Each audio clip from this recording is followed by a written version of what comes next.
Bon, bah, écoutez, je vous propose qu'on démarre. Bonsoir à toutes et à tous et bienvenue à cette webconférence. Donc, webconférence ce soir dédiée à un sujet fondamental pour notre bien-être, la respiration. Voilà, donc nous sommes ravis de vous accueillir pour cette première étape de notre semaine de la respiration 2025 qui comportera plusieurs actions, que ce soit dans les écoles, dans la forêt ou lors de notre forum de la respiration à l'occasion du 11 avril, Journée mondiale de la respiration, ce vendredi. Donc, comme vous le savez sûrement, MUTA œuvre depuis 4 ans maintenant à promouvoir la santé et le bien-être de tous les Réunionnais à travers son programme Respirons la santé.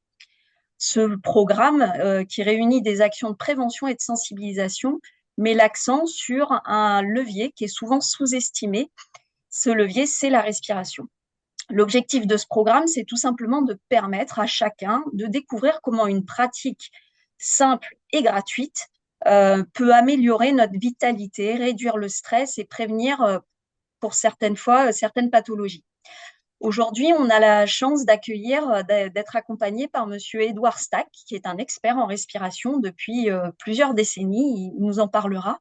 Il est également créateur de la méthode Vital Respire et il est auteur d'ouvrages sur la respiration consciente. Il nous expliquera donc ce soir comment des techniques concrètes et efficaces peuvent augmenter notre capital santé grâce à la respiration, quel que soit notre âge ou notre mode de vie. Alors que vous soyez jeune, actif, sportif ou senior, cette conférence vous offrira des outils pratiques pour mieux gérer votre stress, améliorer votre énergie et prendre soin de votre santé au quotidien. Et d'ailleurs, ce soir, je pense que nous allons beaucoup pratiquer. Alors, pour le bon déroulé de cette conférence, je vous invite à garder vos micros éteints et à partager vos questions et commentaires dans le chat. En fin d'intervention, donc on les relaiera à Monsieur Stack qui se fera un plaisir de répondre à toutes vos questions. Alors maintenant, je vous invite à inspirer profondément, à vous détendre et à vous laisser guider par cette session qui, nous l'espérons, sera un pas de plus pour vous vers une vie plus sereine et plus épanouie. Je vous souhaite une excellente conférence à toutes et à tous et Monsieur Stack, je vous laisse la parole.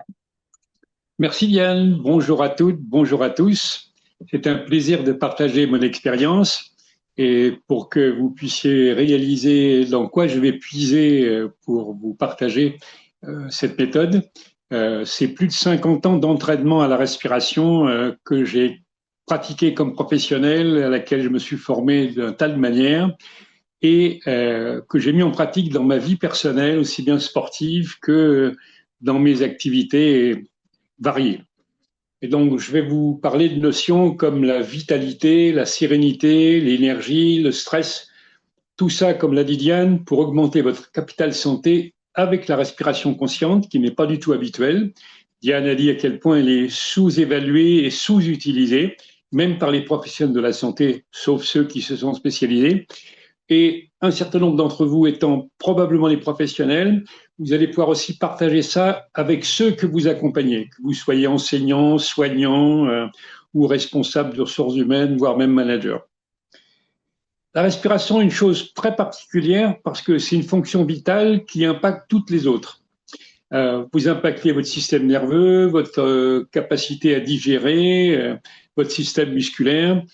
Elle a un impact selon vous respirez bien, suffisamment bien ou mal sur beaucoup d'aspects des autres fonctions. Et elle est aussi un miroir de tout ce que vous vivez psychiquement, affectivement, physiquement, que les situations soient favorables ou défavorables, ça va impacter votre santé.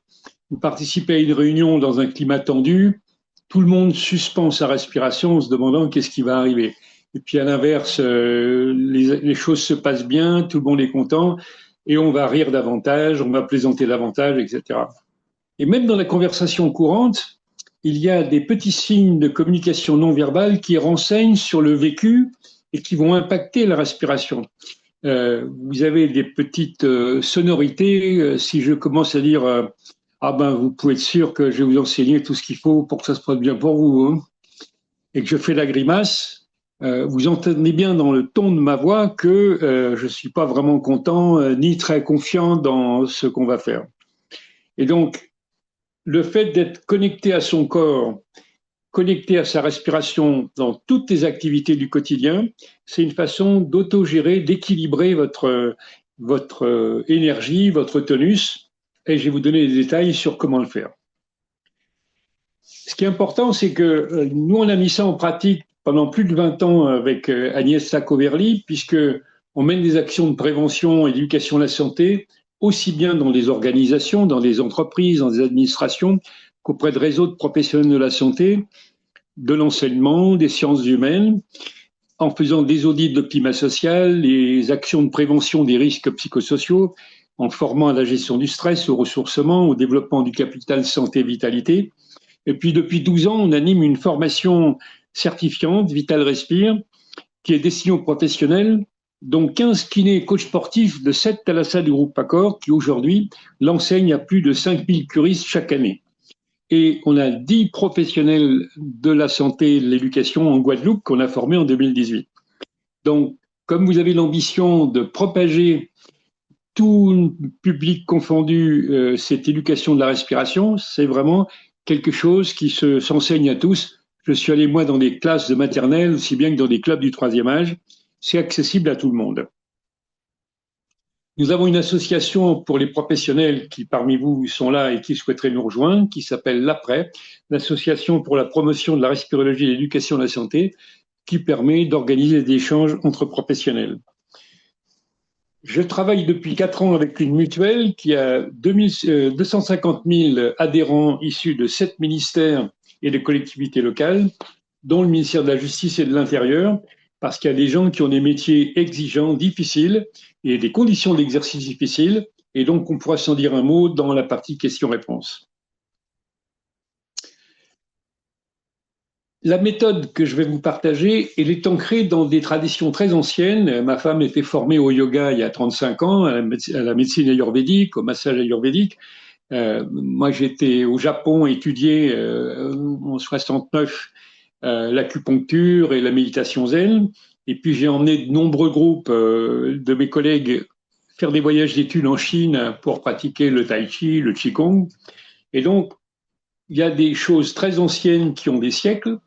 En Inde, vous avez un ministère du yoga et il y a des pratiques d'enseignement du yoga pour tous les élèves dans toutes les écoles de l'Inde. Mais il y a aussi des découvertes scientifiques modernes dont on s'est inspiré pour comprendre, expliquer comment marche non seulement la fonction respiratoire, mais le système nerveux, le système endocrinien, puisque les modalités de la respiration vont impacter ces dimensions-là.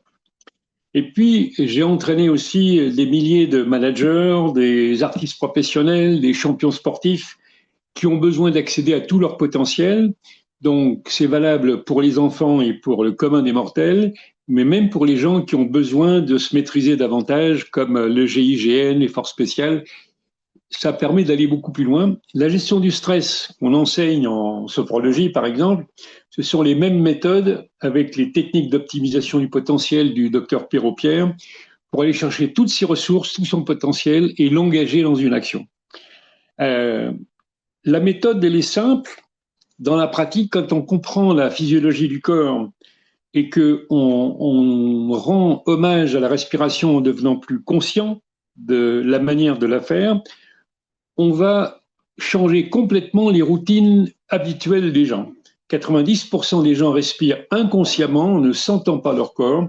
On est absorbé par les écrans et on oublie son corps pendant qu'on travaille, par exemple, ou on n'y pense pas. On y pense un peu quand on est en vacances, quand on est en week-end, mais on l'oublie le reste du temps.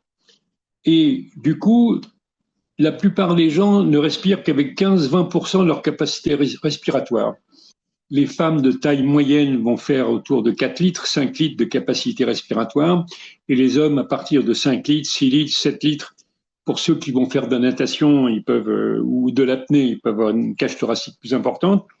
Mais si on ne pense pas à se servir complètement de cette amplitude respiratoire, on va être sous-oxygéné alors qu'on ne fait pas d'effort.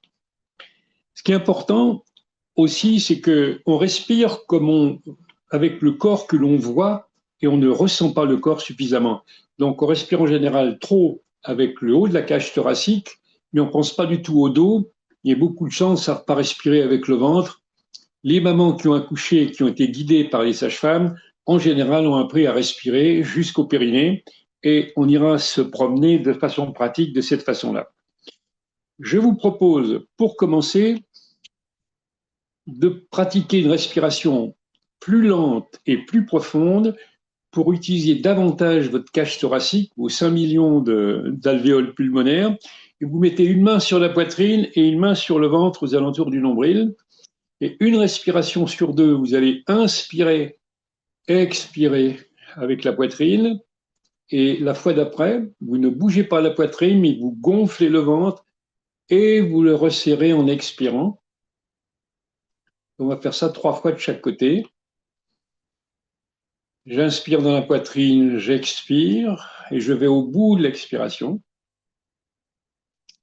J'inspire, je gonfle le ventre. J'expire, je serre le ventre et je vais au bout de l'expiration. Je prends mon temps. Il n'y a plus aucune urgence. Je prends le temps d'aller au bout de l'inspire, au bout de l'expire. Encore une fois dans la poitrine.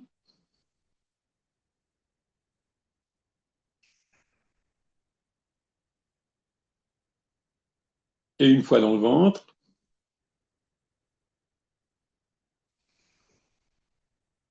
Voilà. Ça, c'est pour la partie avant. Et le simple fait de respirer plus amplement et plus lentement, déjà, vous devez sentir que vos muscles se détendent, que vos épaules se détendent. Vous avez pu observer que beaucoup de gens respirent en soulevant les épaules. Les muscles du cou ne servent que quand vous courez à pied et que vous manquez d'oxygène, et là, vous allez tirer un peu avec les muscles du cou. Mais quand vous avez une respiration plus relaxante, détendez vos épaules et restez les épaules basses. Maintenant, on va les respirer avec le dos, et en général, vous ne sentez pas le dos. Si vous appuyez le dossier à votre chaise, vous sentez le contact de la chaise avec le dos. Mais pour sentir la zone entre les omoplates où s'accumule énormément de stress, on va se faire un autocâlin. Et un autocâlin, ça donne ça. Je me prends dans mes bras pour mettre mes mains derrière mes épaules. Quand j'expire, je souffle à fond et je serre mes bras comme si je me mettais une camisole de force et je garde les bras serrés et les yeux fermés. Je vais inspirer en sentant mon dos, les côtes qui s'ouvrent dans mon dos. Et j'expire toujours à fond et je serre les bras le plus possible quand j'ai fini d'expirer et je les maintiens serrés pour inspirer. Et vous allez sentir la pression qui se pose dans votre dos, qui va faire que vous ouvrez la cage thoracique au niveau du dos. C'est très important parce que ça détend énormément la zone entre vos omoplates où s'accumule énormément de stress. La deuxième chose pour aller chercher la cage thoracique complète, vous allez mettre les mains sur les côtés et il y a 2 mouvements importants dans la respiration. Il y a les côtes qui se soulèvent quand vous inspirez, comme un parapluie que vous ouvrez, et puis il y a le diaphragme dont je vais parler ensuite qui descend. Mais pour les côtes, vous allez les côtes latérales, vous allez les comprimer quand vous expirez, vous les maintenez compressées et vous inspirez contre la pression des mains pour écarter, pour ouvrir le parapluie, même s'il est fermé avec un élastique. 2-3 fois.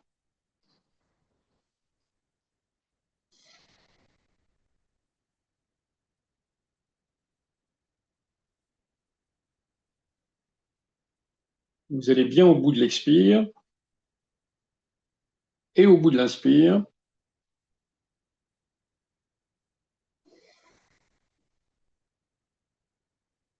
Plus vous respirez lentement et profondément, plus le diamètre de vos artères augmente parce que vous vous décontractez et votre système circulatoire véhicule davantage l'oxygène dans tout votre organisme. Et puis, la prochaine, vous allez mettre les mains sur les basses côtes, dans les reins, et les yeux fermés. Vous allez aussi soutenir l'arrière, la base de votre cage thoracique, et vous inspirez contre vos mains, les yeux fermés, pour gonfler l'arrière du dos, le bas du dos. Faites-le à nouveau 2-3 fois.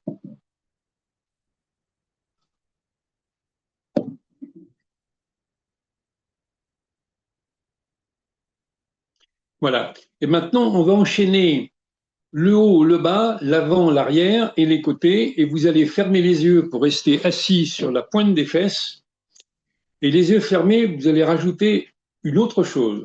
Vous allez imaginer que votre colonne vertébrale est comme un jet d'eau, et quand vous expirez, quand l'air sort de vos poumons, au lieu de vous affaisser, vous allez imaginer que vous êtes une marionnette soutenue par un fil, et vous allez imaginer le jet d'eau qui pousse un peu plus fort, et votre tête est comme une balle de ping-pong au sommet du jet d'eau. Et donc, vous prenez le temps de sentir votre cage thoracique qui s'ouvre, le ventre qui se gonfle, le dos qui se gonfle, et vous refermez complètement le parapluie à l'expiration. Et vous vous auto-grandissez. Et vous le faites 3 fois, 4 fois, 5 fois, très tranquillement. Et vous allez sentir la pression à l'inspiration qui va jusqu'au périnée, le plancher du bassin, et vous allez contracter légèrement le périnée à l'expiration pour faire remonter votre diaphragme qui vous coupe en deux, qui est comme une coupole au centre de la poitrine, qui descend quand vous inspirez, qui remonte quand vous expirez. La contraction du périnée va faire remonter votre diaphragme un peu plus haut, et votre diaphragme, votre piston central, va avoir une courbe plus importante, et vous allez pouvoir comme ça ventiler davantage. Encore 2-3 fois.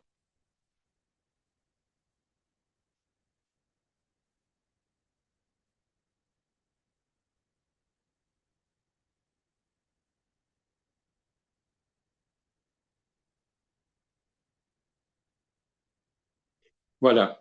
Cette respiration ample et profonde, c'est la base des techniques de méditation dans toute l'Asie.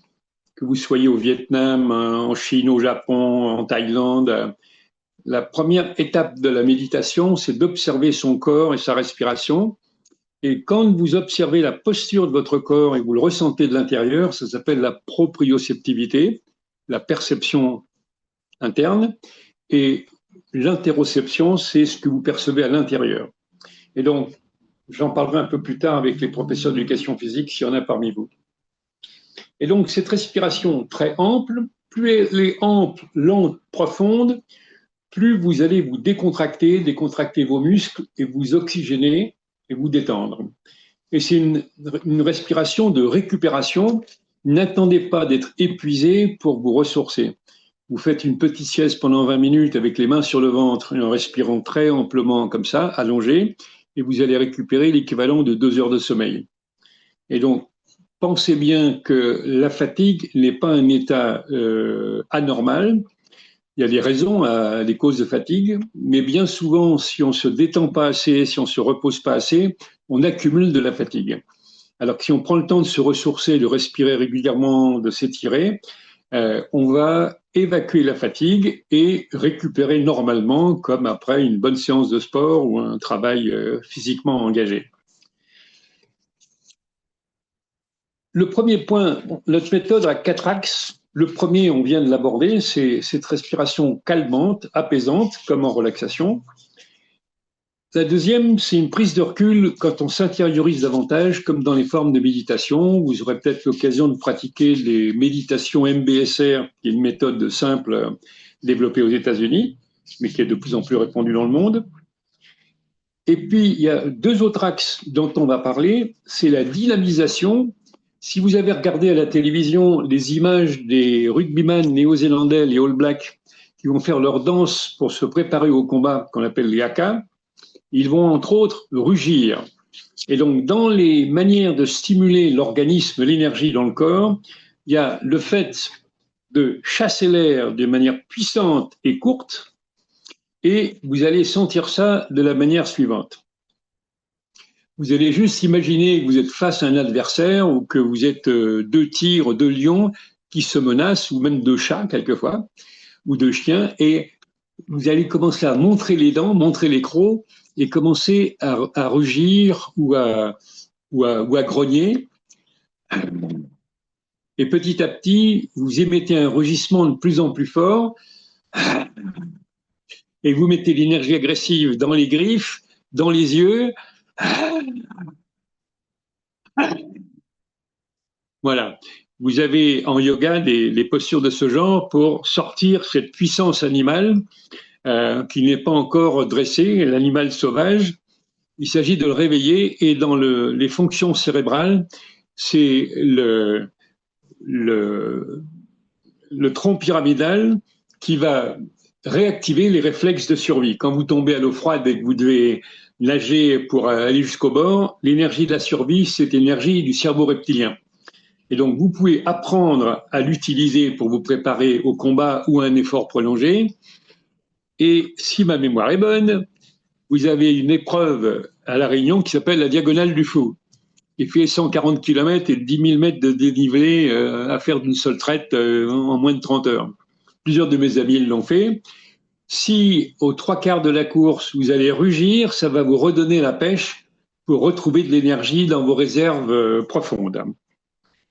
Donc ça, c'est la troisième dimension. Et la quatrième dimension, c'est l'expression, la voix parlée, la voix chantée. Le souffle, c'est la base de l'expression. Et si vous respirez pas bien, eh bien, vous ne pourrez pas vous exprimer avec conviction, avec clarté, etc. Et donc, on va faire un tout petit exercice d'expression et on va conjuguer la décontraction et l'expression. Et on va chanter une chanson, même si vous n'allumez pas vos micros, vous allez vous entendre vous-même. Et on va faire la Clairefontaine d'une manière très simple, mais vous pourrez le faire avec vos enfants, vos amis, avec n'importe quelle chanson connue. C'est pas les paroles qui comptent, c'est la lenteur et la durée de l'expression. Sur une très longue expiration, vous allez faire des notes très, très, très, très longues, très étirées. Et vous prenez le temps d'inspirer profondément pour reprendre votre souffle et d'expirer profondément à chaque phrase musicale.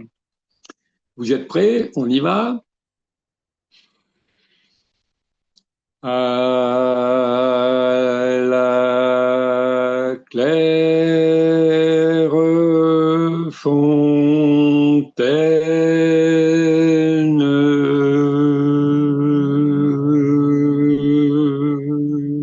Ça, c'est une expiration. On reprend de l'air.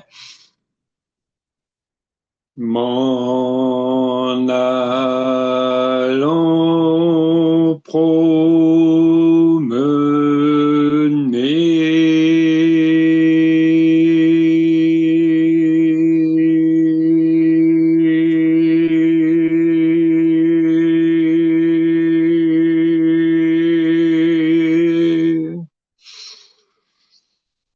j'ai trouvé l'eau si belle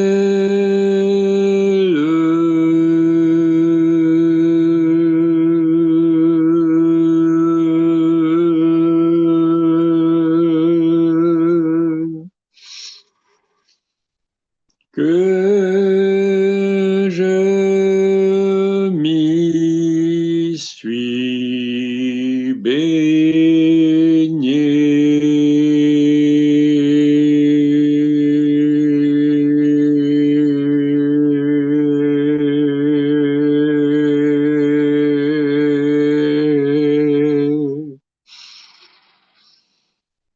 Il y a longtemps que je t'aime.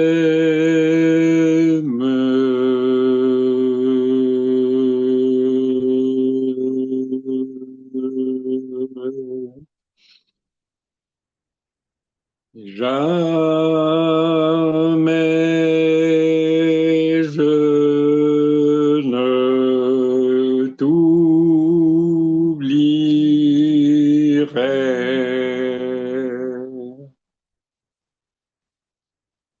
Si vous avez chanté aussi, vous devez sentir que vous êtes plus détendu, plus décontracté. Il y a en yoga quelque chose qui ressemble à ça, qui est la respiration du bourdon, où vous allez juste, bouche fermée, faire le son M sur de longues expirations. Je vais le faire juste une fois pour vous montrer, vous pourrez vous entraîner tout seul à la maison. Inspiration complète.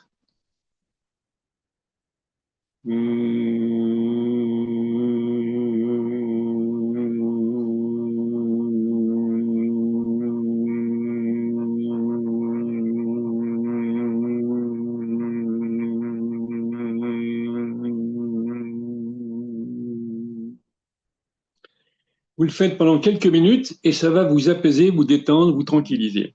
Ce qu'il faut que vous compreniez, c'est que chanter vous fait vous porter mieux.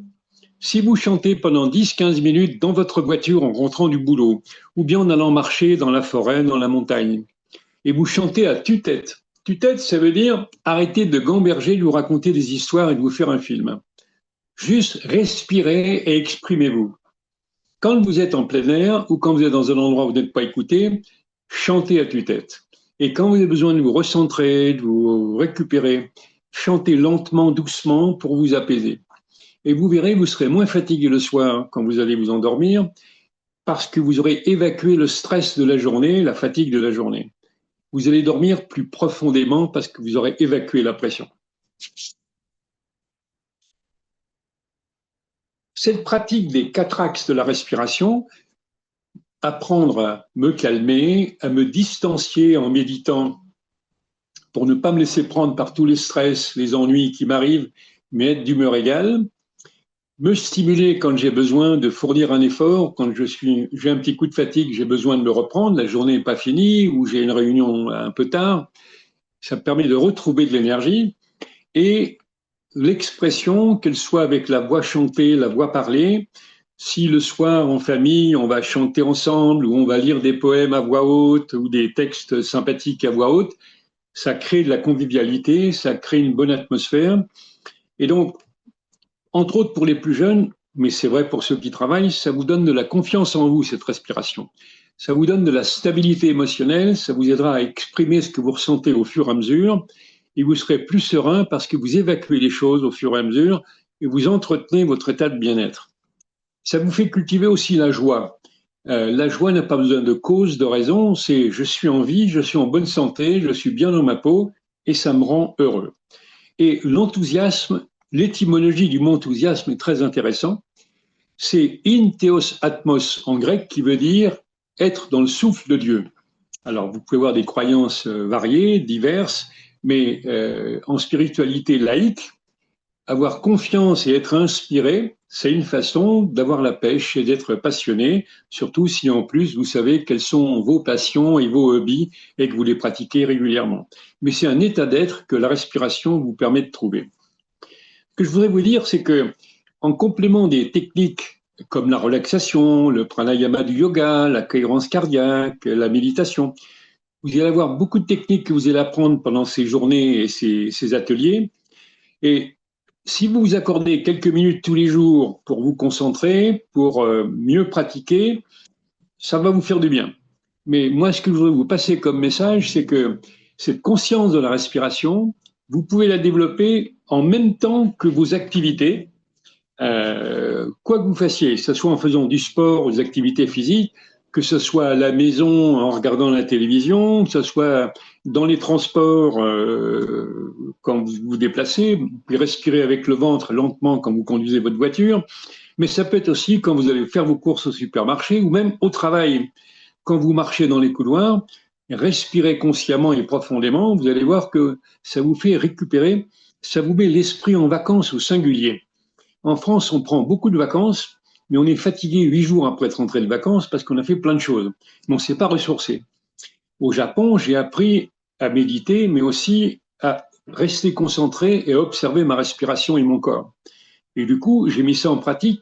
Je suis marathonien, j'ai couru pendant 25 ans 50 km toutes les semaines, et j'ai couru en état de méditation, en étant concentré sur mon geste pour être le plus détendu, le plus économique possible, mais en observant chaque respiration pendant 4 heures. Et donc, au lieu de faire comme font beaucoup de gens, ils mettent leur respiration au service de la course. Moi, j'ai mis ma course au service de la respiration. Tout en courant, je suis allé au bout de mon inspiration, au bout de mon expiration. J'ai couru plus détendu, plus décontracté et moins fatigué.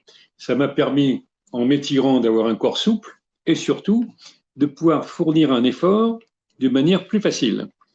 Et donc, j'y reviendrai quand je m'adresserai aux professeurs d'éducation physique ou aux coachs sportifs.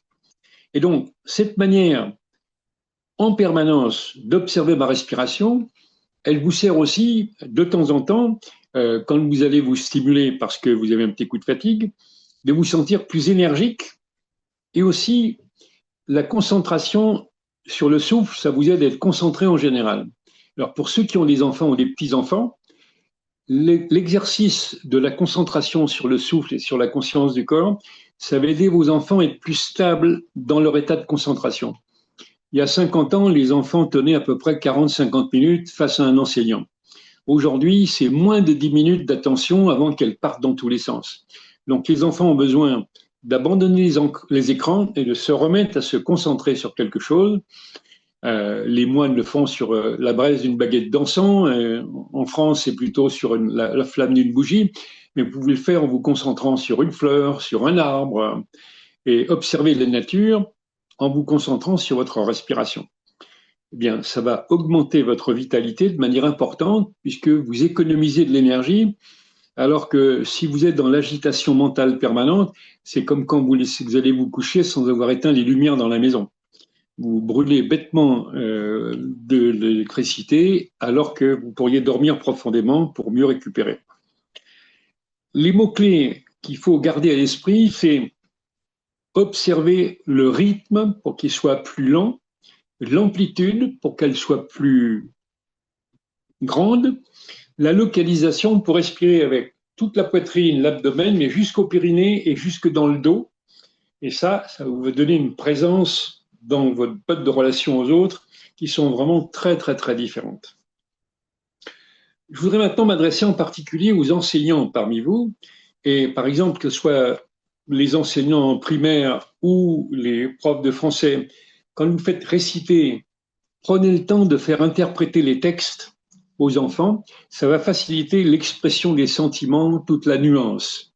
Et ça va faire pas travailler que la mémoire, mais travailler l'intelligence du texte. En prenant le temps de la théâtralisation du texte, ça va les rendre plus vivants et plus en contact avec la communication et le langage comme vecteur d'interaction. Dans un collège, dans un lycée, les professeurs de SVT pourront expliquer le fonctionnement de la respiration complète pour que les enfants comprennent ce qui est mobilisé. Entre autres, le système nerveux sympathique, parasympathique, le système nerveux végétatif. Et ils pourront s'appuyer sur les schémas et les contenus de mon livre, Les vertus de la respiration consciente, que Diane vient de présenter, qui est publié aux éditions Guitre Daniel. Franchement, je l'ai écrit en pensant, il y a une douzaine d'années, aux institutrices que je ne rencontrerai jamais pour qu'elles apprennent aux enfants cette façon de respirer pour ce bénéfice de mieux-être et de stabilité.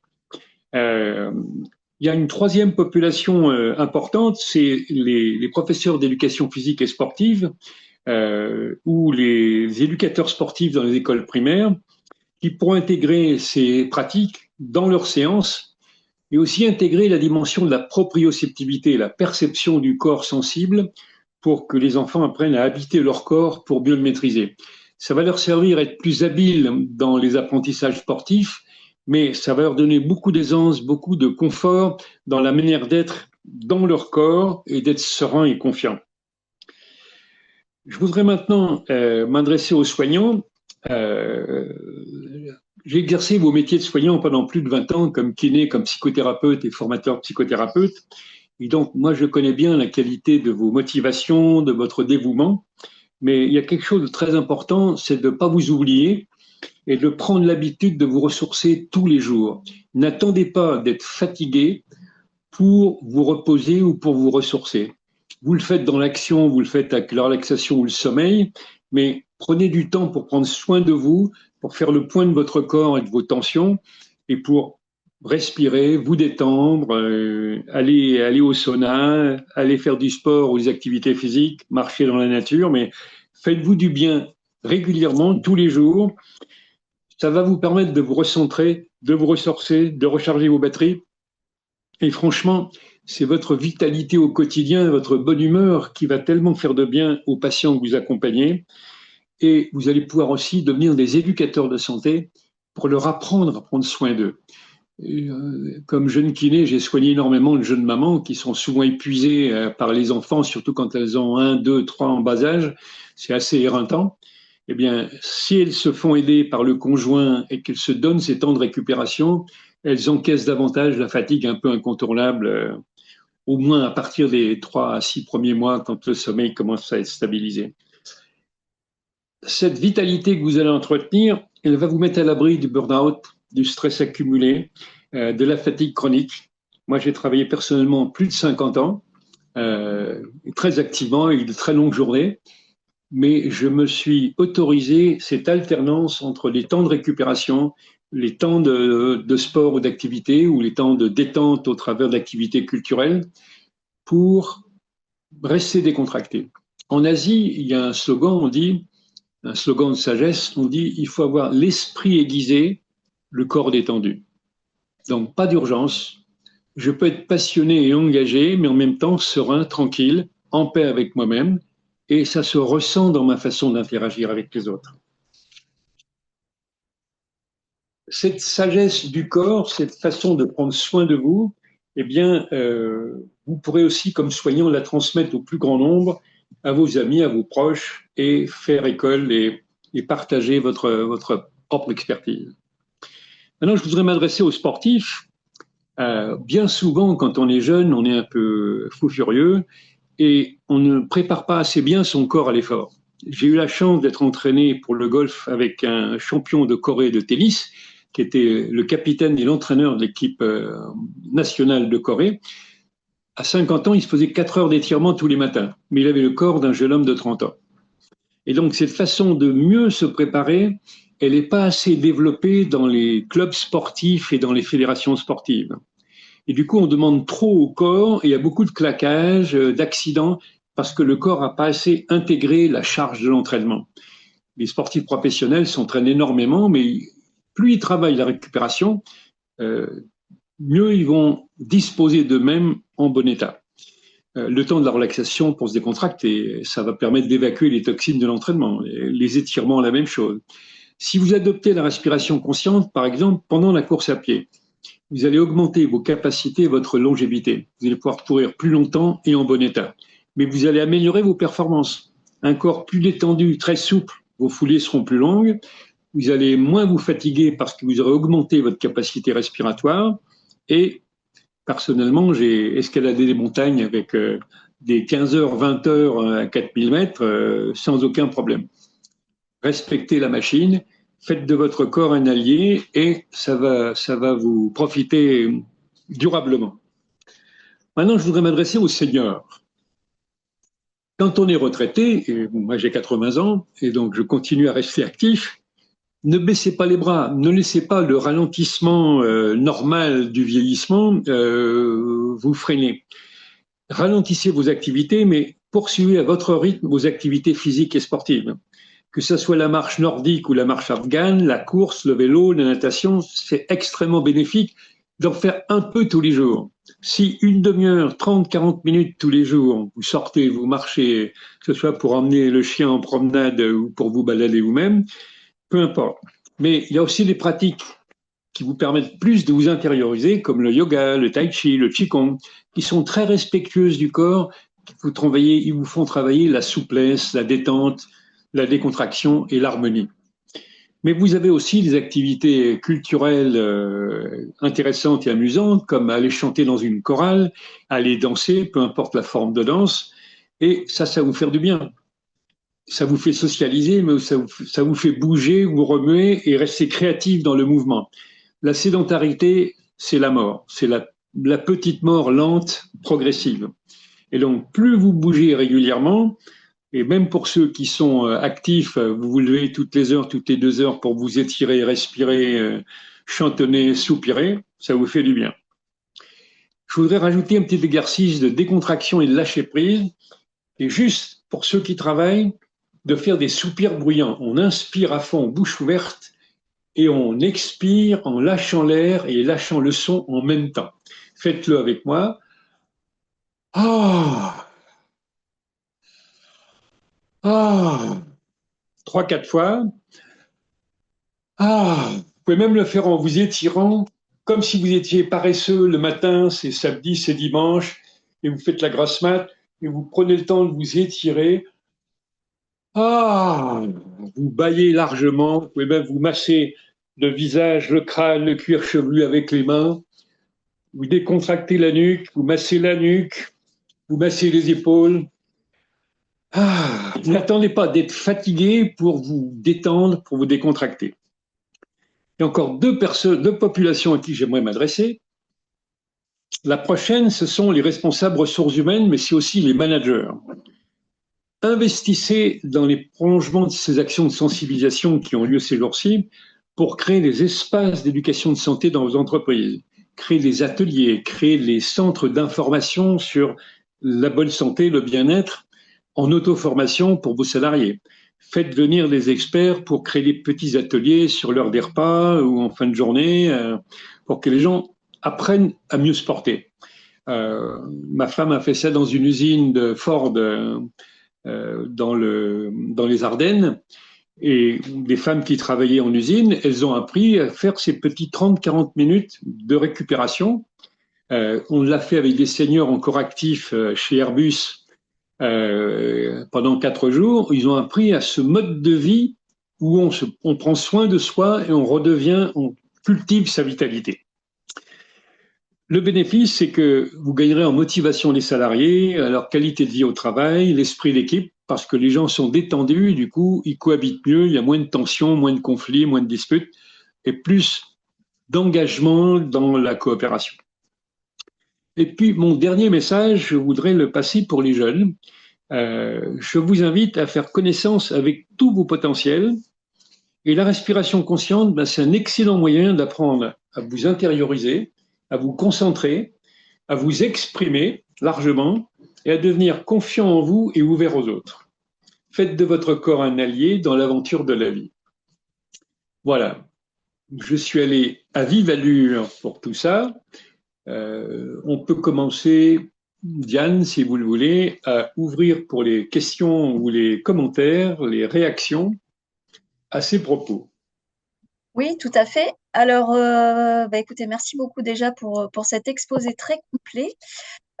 Donc, on a une première question qui nous est posée parce que vous avez voilà, évoqué, on va dire, différents petits exercices. Mais en fait, est-ce que on peut faire un lien avec la cohérence cardiaque dans tout ce que vous nous avez donné ou on est sur complètement autre chose? Alors, dans la formation de 9 jours qu'on fait pour les professionnels et qu'on viendra peut-être un jour faire à La Réunion comme on l'a fait en Guadeloupe en 2018, la cohérence cardiaque, ma femme a fait un master de cohérence cardiaque avec un psychiatre qui s'appelle Dominique Servant, qui est psychiatre dans un CHU à Lille. Et ça fait partie de ce qu'on enseigne. Mais pour notre expérience accumulée, la cohérence cardiaque, c'est 10% des méthodes de respiration consciente. Si vous associez toutes les techniques de relaxation, de méditation, de pranayama du yoga, de maîtrise du souffle avec le tai chi, le qigong, plus les pratiques d'entraînement sportif, entraînement mental, entraînement physique, et si vous rajoutez à ça la préparation à la respiration des chanteurs, des comédiens, vous avez une palette de méthodes de respiration qui est extrêmement large.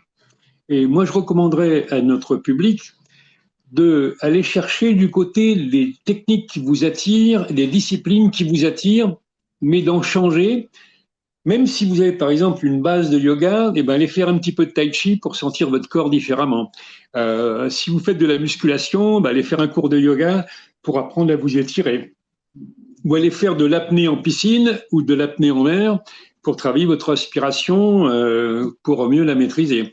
La diversité des expériences va vous aider à mieux vous connaître. Et ça a l'air de rien, mais les sophrologues souvent ne font pas travailler sur l'expression d'une part et sur la dynamisation de l'autre. Si vous êtes encore jeune, allez dans une salle de boxe ou une salle d'arts martiaux et vous allez apprendre à mobiliser votre énergie dans le combat, dans la réactivité.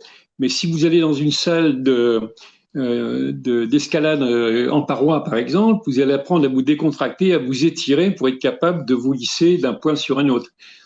Je vous invite à la multiplicité des expériences et après à choisir ce qui marche le mieux pour vous. Honnêtement, j'ai des gens qui sont agacés par le yoga. Je leur dis, allez marcher dans la forêt, si c'est pas le yoga votre truc. Quand vous aurez marché pendant 1 heure ou 2 dans la forêt, vous serez déjà beaucoup plus détendu parce que vous connectez à l'énergie des arbres et vous oubliez vos pensées, les ennuis du bureau ou vos autres soucis, etc. parce que vous commencez à vous harmoniser avec l'esprit de la nature. Et les bains de forêt ont montré en Chine et au Japon que rien que d'aller immerger dans la forêt, de respirer dans la forêt, ça vous recharge énergétiquement énormément. Voilà, donc la cohérence cardiaque, c'est une très bonne méthode, mais aller au-delà, c'est une bonne base pour les pratiques quotidiennes pour se recentrer.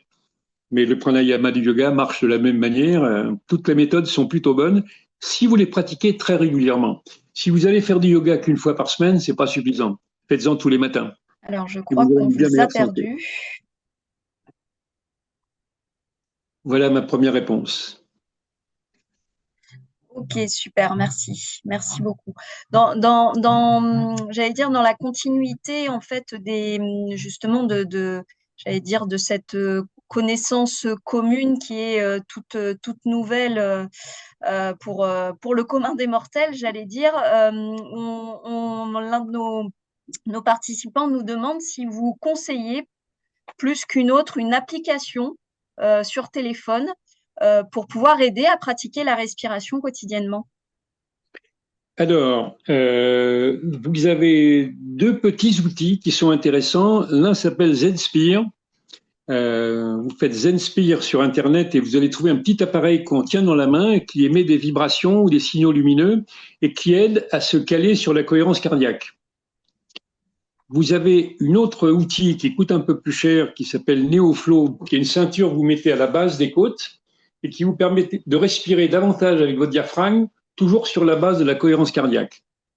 Vous avez plusieurs petites applications. Cherchez celle avec laquelle vous êtes à l'aise. Il y a Petit Bambou, par exemple. Mais pour moi, il n'y en a pas une qui est meilleure que l'autre. Il faut trouver celle qui vous convient à vous. Très bien, merci. Alors, vous parliez tout à l'heure. Ce que je peux rajouter, c'est que on peut s'entraîner à respirer sans application pour pouvoir être dans un rythme plus lent et plus profond, comme je vous invitais à le faire au début, en observant la sensation au pourtour des narines et l'air qui pénètre dans les narines et suivre le trajet jusque dans les poumons. Cette concentration sur soi, avec le silence, ou même vous mettez une musique un peu méditative, ou même un concerto de violoncelle ou une flûte de pan, etc. Et ça vous aide à vous concentrer, vous absorber dans la respiration et dans l'écoute musicale. Ok, très bien, merci. Alors, vous évoquiez tout à l'heure les professeurs de PS. On a Anne-Sophie qui nous suit sur Facebook et qui vous demande si vous avez éventuellement des capsules vidéo accessibles aux jeunes qui expliqueraient tous les bienfaits de la respiration. Alors, sur notre site internet respirologie-france.com, il y a au moins une dizaine de vidéos que j'ai faites. Et il y en a une de 2017 sur RTL qui dure 50 minutes et qui est assez explicite. Et il y en a plusieurs autres qui sont des interviews que j'ai fait sur le bouquin et qui sont, en les regardant les unes et les autres, elles sont assez explicites. Elle est elle-même professeure d'éducation physique? Oui, tout à fait. Où est-ce qu'elle est basée? À La Réunion? Tout à fait, ouais. Alors, vous pouvez lui donner mon mail. Et puis, on peut très bien un jour faire avec les profs de PS de son établissement une petite séance ensemble qu'ils vont pouvoir développer avec les élèves. Ok. Et vendredi et jeudi soir, 19h heure de Paris, donc 21h heure de La Réunion, il y aura une visio avec une des instructrices qu'on a formées qui a fait travailler 300 élèves dans une école primaire. Donc, elle pourra écouter ça ou observer ça et échanger aussi avec Astrid Delanoux. Okay, en tout cas, on est à leur disposition. Super, merci beaucoup. Alors, je voulais savoir également, en fait, combien de temps, en fait, il faudrait pratiquer cette respiration consciente chaque jour pour ressentir des effets tangibles sur notre état? Alors, quand on parle de cohérence cardiaque, ce qui est recommandé, c'est 3 fois 5 minutes à différents moments de la journée. Pour ceux qui sont plus proches de l'esprit de la méditation, si le matin, avant le petit déjeuner, vous prenez 15-20 minutes pour vous recentrer et vous tranquilliser, votre journée va être très différente. Moi, j'ai fait ça pendant 5 ans, tous les matins à mon retour du Japon, et je travaillais 12 heures par jour, mais sereinement, de manière détendue. Après, j'ai basculé vers le Tai Chi Chuan que j'ai enseigné de manière très intensive pendant 10 ans. Et c'est le Tai Chi qui m'a appris à observer ma respiration et mon geste conscient décontracté à longueur de journée, quoi que je fasse. Et donc, ma recommandation est en particulier aux seniors qui ont du temps, c'est Mhm. donnez-vous des temps de prise de recul pour ne rien faire, pour vous recentrer sur votre corps, votre respiration, tranquillement, que ce soit en écoutant de la musique ou en regardant le paysage, ou en regardant votre jardin sans vous agiter. Et beaucoup de femmes qui sont consciencieuses ont du mal à ne rien faire. Or, le temps pour rien, c'est le temps de la récupération. Et donc, vous aurez beaucoup plus de vitalité si vous donnez ces temps de récupération. Et pour ceux qui sont très actifs, qui ont du mal à s'arrêter, apprenez à ralentir. Quand vous faites de la marche afghane, vous ralentissez, vous marchez en conscience. Et le fait de marcher en conscience, vous fatiguez moins. Vous avez les coursiers au Tibet qui faisaient 100, 120 km dans la journée en se mettant en état d'hypnose. Vous avez les Indiens unis au Mexique qui font des compétitions de plusieurs centaines de kilomètres grâce à cet état de concentration.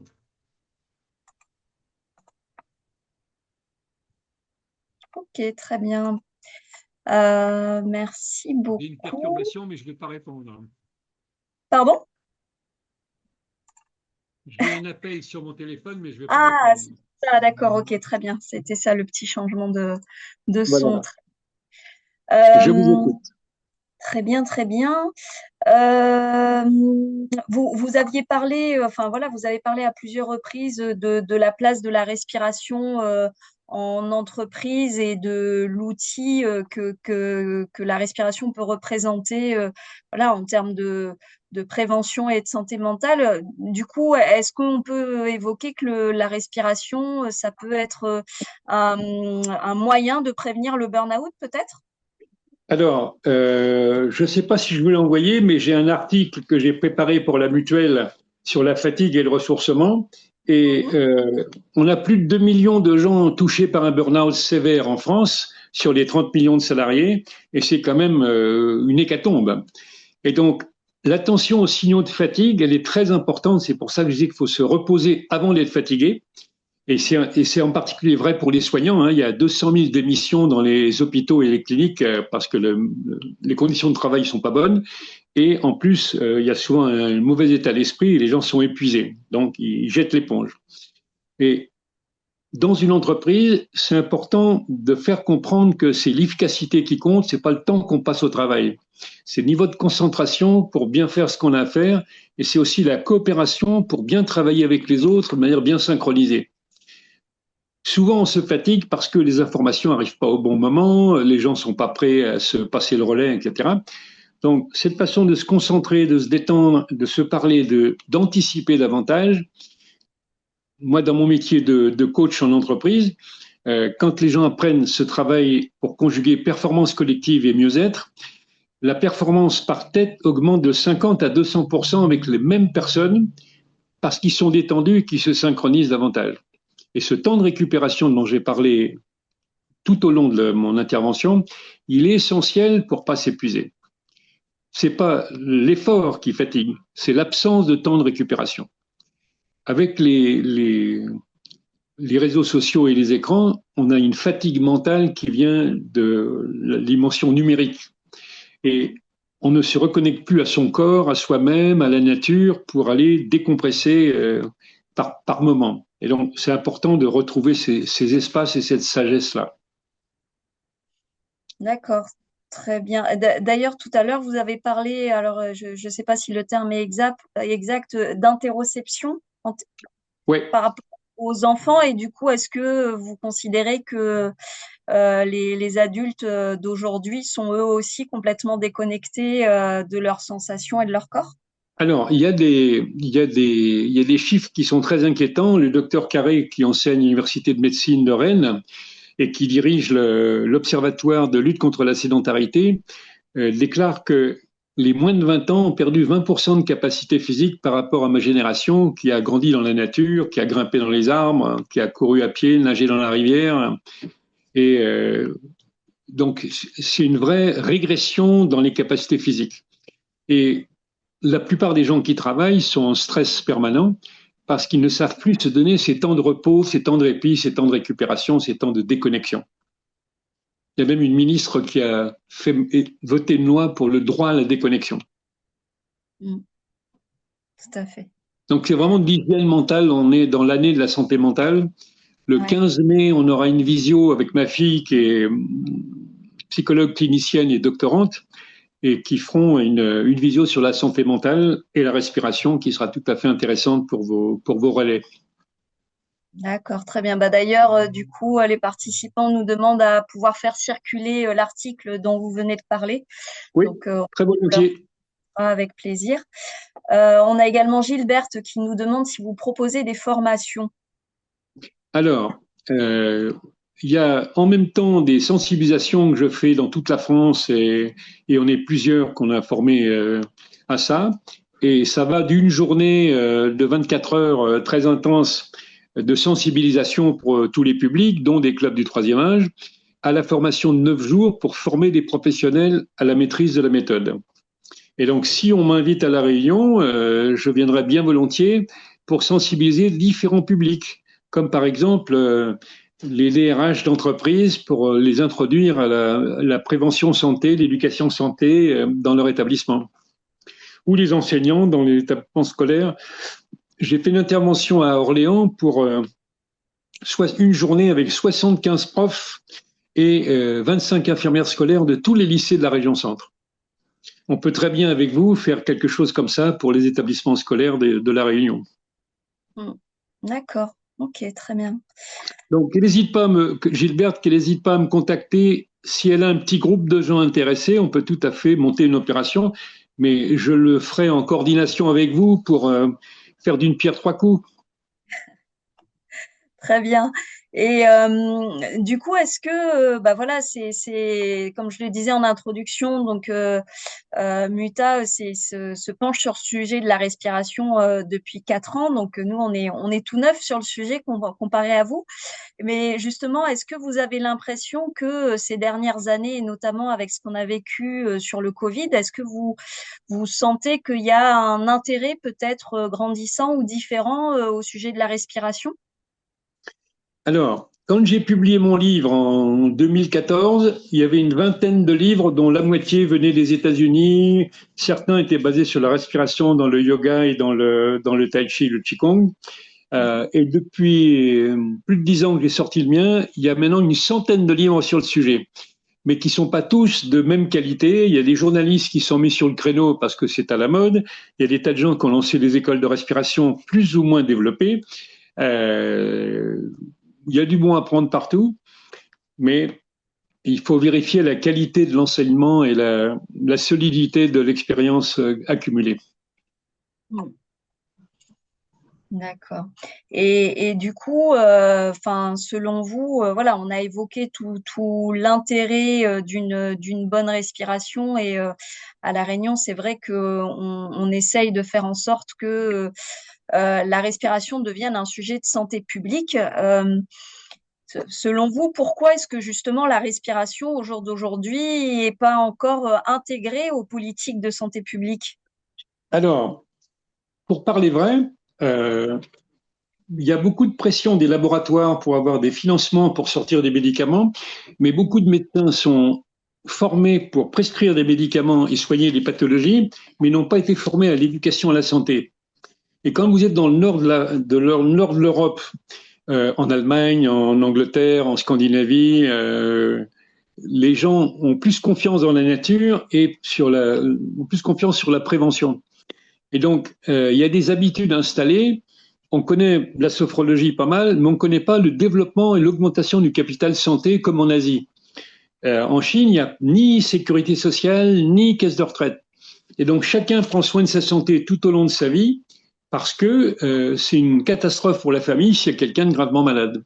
Donc, on investit dans le capital santé tous les jours en allant, avant de travailler, faire des exercices dans les squares, dans les jardins, etc. Et ça s'appelle, c'est très ancien, hein, c'est comme l'Inde, ça s'appelle le Yang Sheng, l'art d'entretenir la vie en bonne santé. Et donc, ce sont des pratiques à développer culturellement. Et c'est pour ça que si vous les investissez dans les établissements scolaires, ça va aider à ce que les futurs adultes aient appris ces pratiques-là et comprennent le bénéfice pour eux pendant toute leur vie d'adultes actifs. Mais c'est un vrai virage culturel. Et par rapport à votre question de tout à l'heure, dans les entreprises, il y a énormément d'anxiété en France. C'est difficile d'obtenir le chiffre d'affaires, c'est difficile de faire des bénéfices, il y a une compétition internationale énorme et il y a beaucoup d'inquiétudes. Et même chez les dirigeants et les managers, il y a de l'inquiétude qui fait que on a un peu négligé le facteur humain ces dernières années à cause de la panique générale. Et du coup, il y a beaucoup d'inquiétudes, d'anxiété chez la population qui se sent insécure avec les menaces de guerre, avec la guerre économique et l'instabilité politique. C'est pas très rassurant. Ouais. Donc chacun doit un peu se débrouiller lui-même, mais moi j'adore la démarche que vous avez entreprise, qui est de solidariser les compétences et solidariser les bonnes volontés pour faire que tout le monde apprend à mieux se porter. Respirer, ça coûte zéro. Et une fois qu'on sait mieux le faire, ça rapporte énormément. On est en forme tout le temps. Et moi, je suis surpris d'avoir mon âge et d'avoir encore autant la pêche. Oui, c'est clair. On a pris l'habitude de dire ici que voilà, la respiration, c'est au final notre pharmacie intérieure. Donc, oui, ça nous permet voilà, d'accéder à tout ça.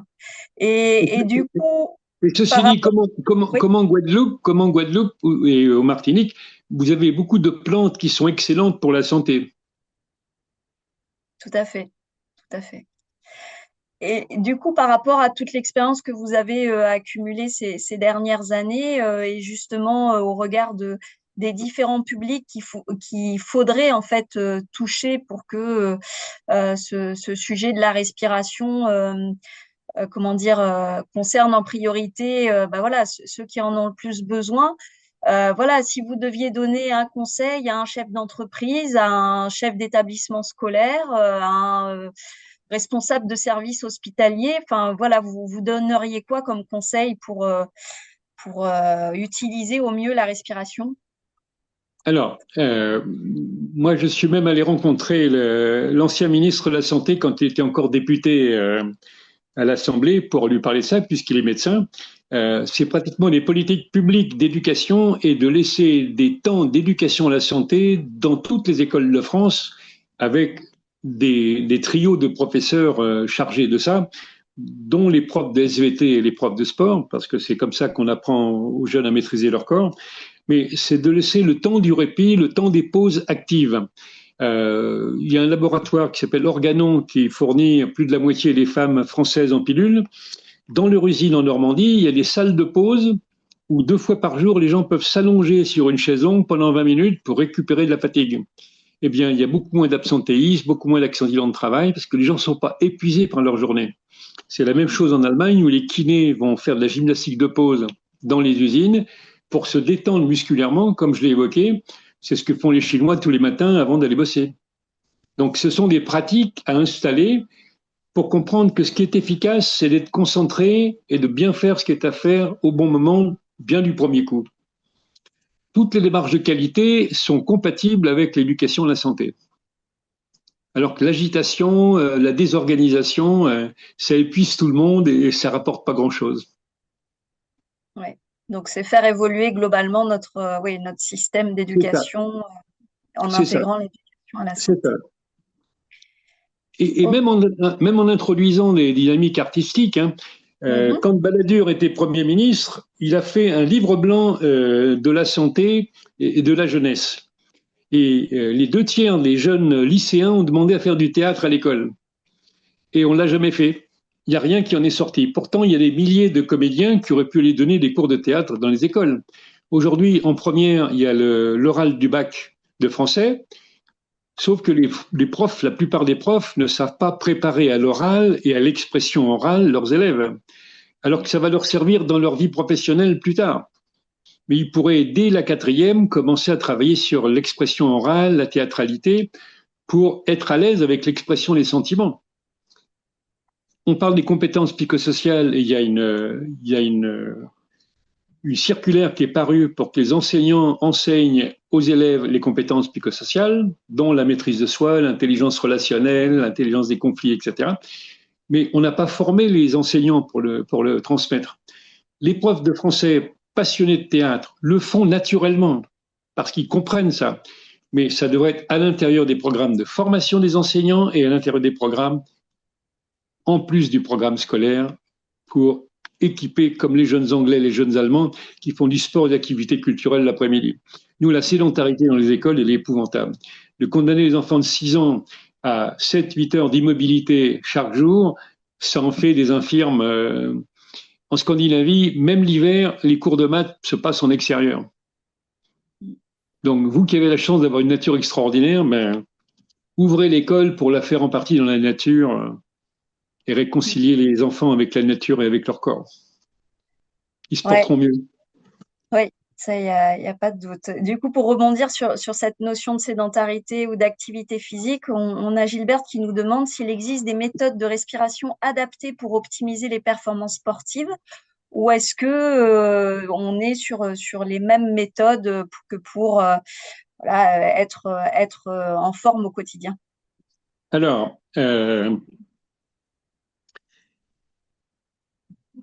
samedi matin, j'ai un atelier dans le cadre de la semaine de la respiration pour des sportifs, justement pour ça, et en particulier des coureurs à pied. Mhm. Euh, Si on travaille son amplitude respiratoire, on va avoir une VO2 max de meilleure qualité. Moi, j'étais à 62 de VO2 max, qui pour ma taille et mon poids était plutôt pas mal. Les grands champions sont entre 65 et 70. Et le fait d'être décontracté et de pouvoir respirer plus amplement, le rendement musculaire va être beaucoup, beaucoup plus élevé.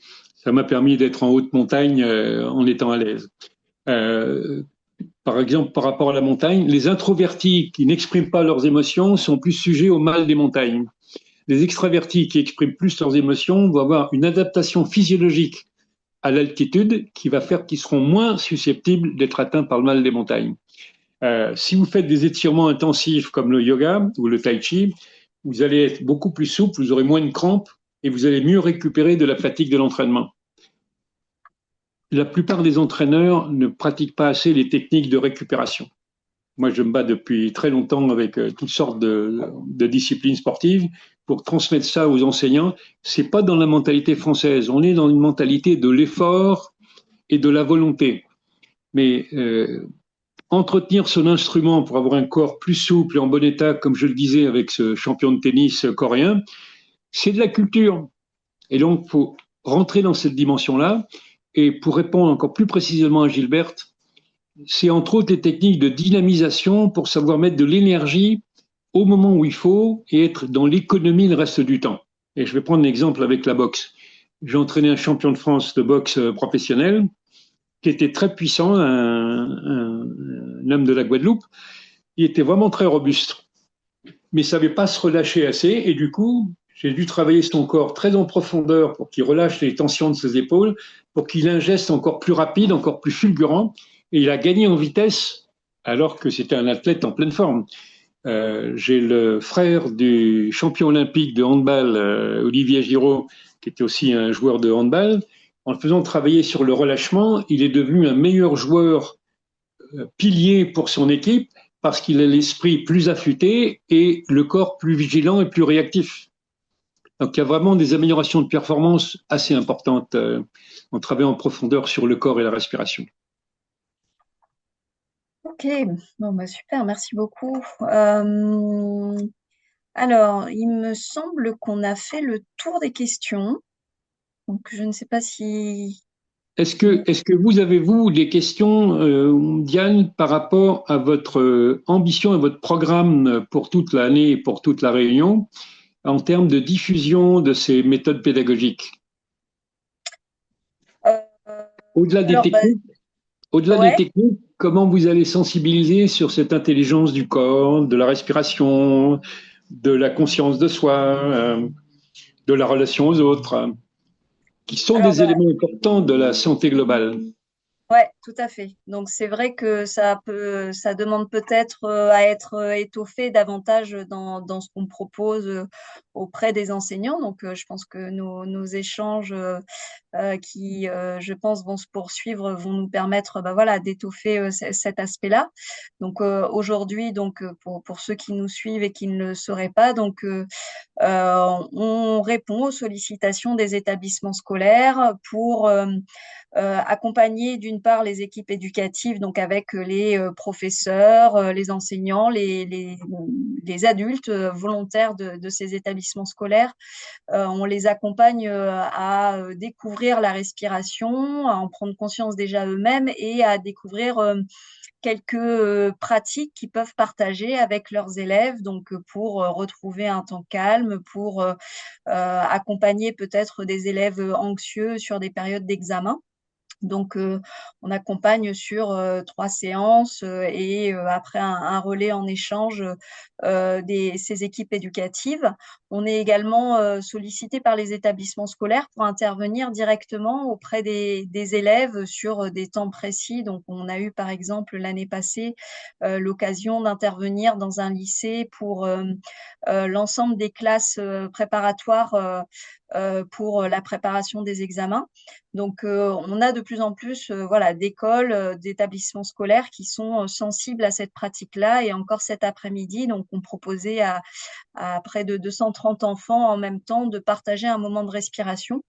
Donc, on en voit de plus en plus souvent maintenant le bénéfice. Donc cet après-midi, par exemple, ces 230 enfants ont réussi à partager un moment calme et attentif pendant près de 40 minutes. Donc vous l'évoquiez tout à l'heure, le temps réduit de concentration de nos enfants. Voilà, avec la respiration, bah, voilà, ils ont pu être à l'écoute. Et donc, c'était des enfants qui avaient déjà eu l'occasion de pratiquer un peu la respiration. Donc, on voit en tout cas l'accroche et l'intérêt que dès le plus jeune âge, les enfants peuvent porter à ce type de pratique-là. Alors, Donc, moi, j'ai une suggestion à vous faire pour les établissements scolaires.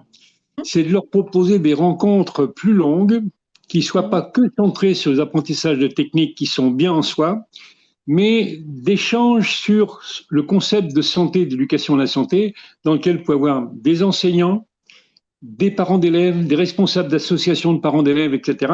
Et pour qu'il y ait du débat, pour que chacun puisse faire mûrir sa représentation et donner sa compréhension, son éclairage. Et il y aura un enrichissement comme ça, mais vous aurez des passionnés qui sont déjà sensibles et c'est eux qui vont convaincre leurs collègues qu'on peut progressivement généraliser ce genre de démarche.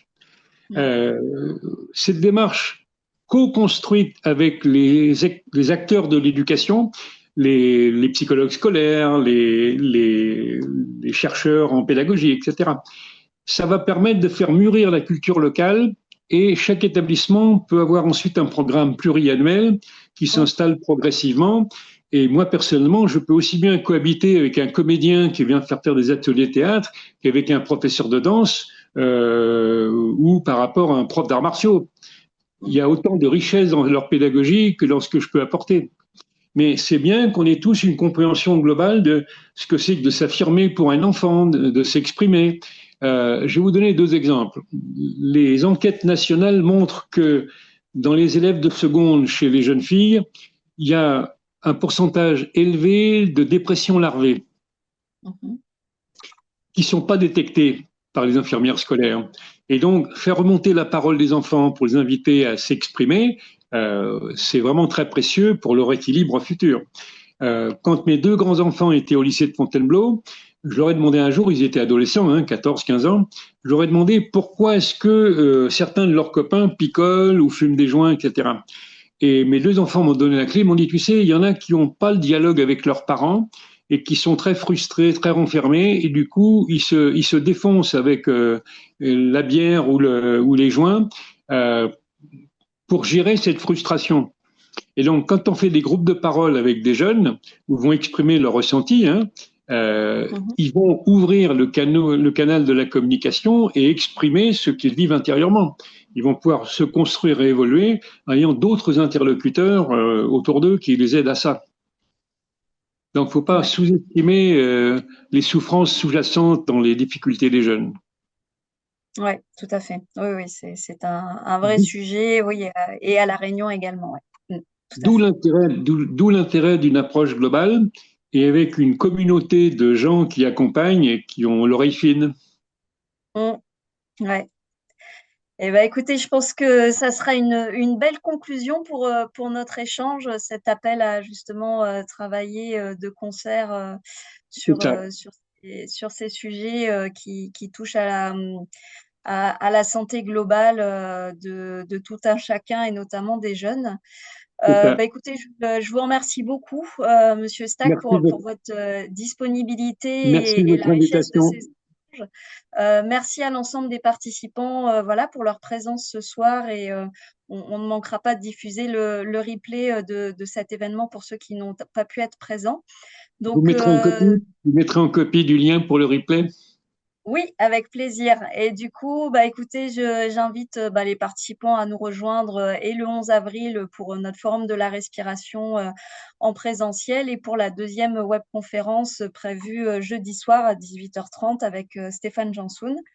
Donc, merci à tous pour votre présence et je vous souhaite une excellente soirée. Merci beaucoup, Monsieur Stack. Bonne soirée à vous. À bientôt. Au revoir. Portez-vous bien. Merci.